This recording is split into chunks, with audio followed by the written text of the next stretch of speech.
Morning everyone, morning Oscar. He's happy and why wouldn't he be?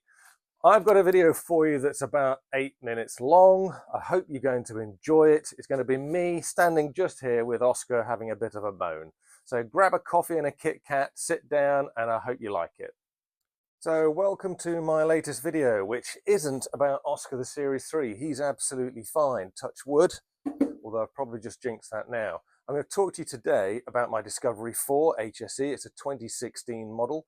I've had a few problems with it since I've owned it, nearly a year now. I'm sure you've had similar problems in your Land Rovers, whether it's a Range Rover Sport, Range Rover, Discovery, Freelander. We just live with these things that happen. And don't get me wrong, I'm having a bit of a rant and a moan, but I still love Land Rovers, and yeah, you've got to have a certain passion to want to keep putting up with them. But I'll just run you through some of the issues that I've had. Right, I've got my list here of things that I've done to the Discovery. Now, I'm not going to include improvements, so the things that I've done to add bits on, like the side steps or changing the tyres just because I wanted to, etc.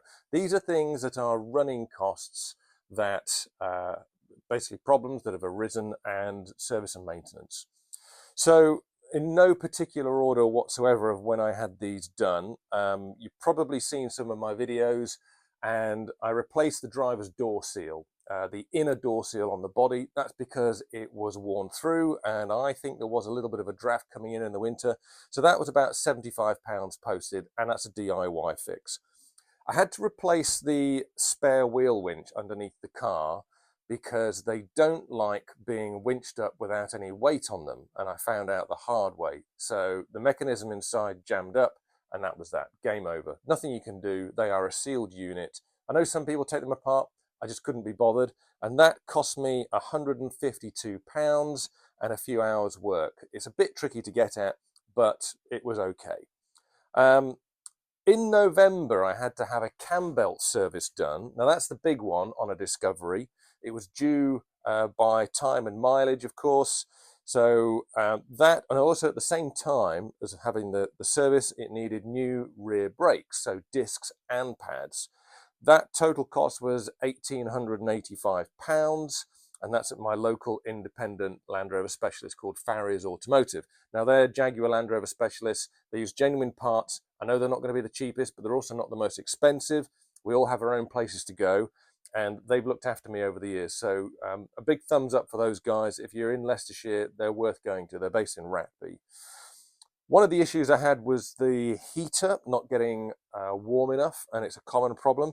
I got a software patch, what's called a fast lane patch from Gap IID. So that's the tool that I can plug into the OBD socket. That was about £30, and it has made a difference. It has made quite a big difference. I also did some of my own work. You may have seen a video where I took the dash apart, and I think they both combined have helped fix that problem. I now don't need to turn the heater up to 28, which I used to, and we're in 2/3 of the way now through April. I'm still wearing 4 layers. I'm still cold. And although it's a bit bright and sunny out today, it has been raining.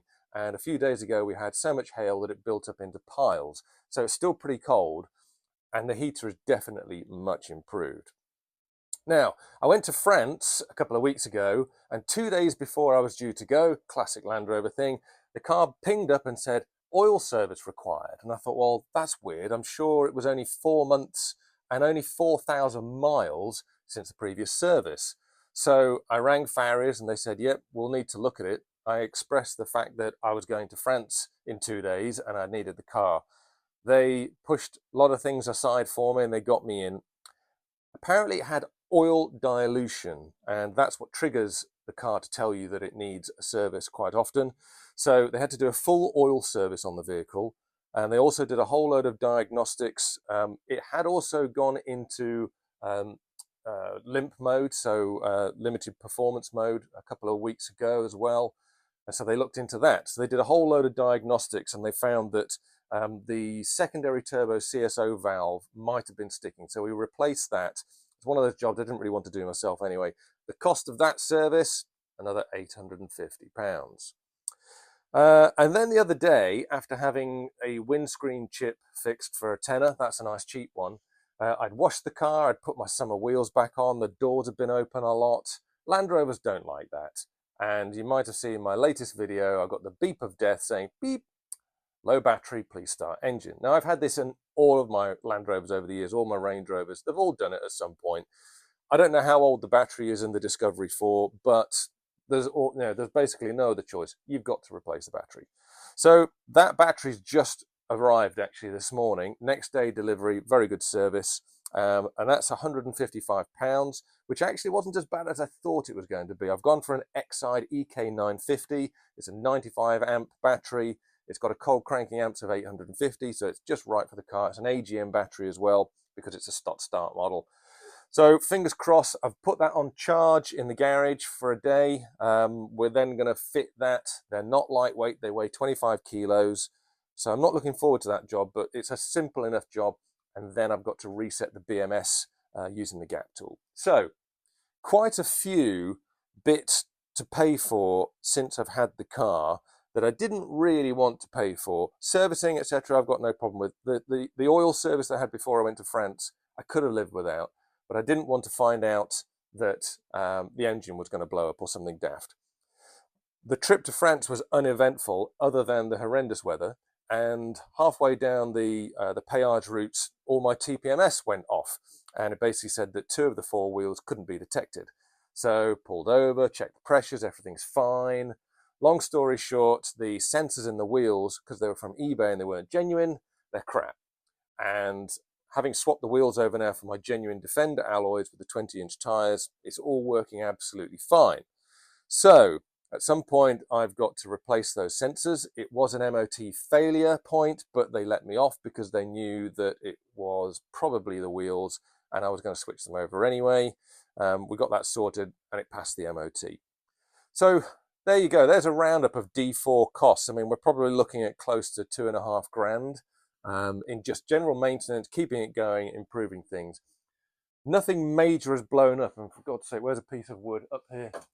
Let's touch that. I don't want anything more major blowing up, but we'll see what happens next. The next video I'll do will probably be about the battery and sorting that out. And so thanks for watching. Hope it's of help for you. You're not alone. This is like therapy for us. Send me your messages with the problems that you've been having, and maybe we should have some sort of Land Rover support group. I'm willing to start that. See you soon, and thanks for watching. So I should just point out that my man mass was terrible, and we all know that if you're a bloke with a car, man mass is very important, especially when justifying spending some money on it.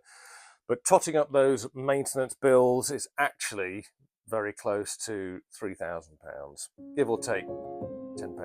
So yeah, not 2.5.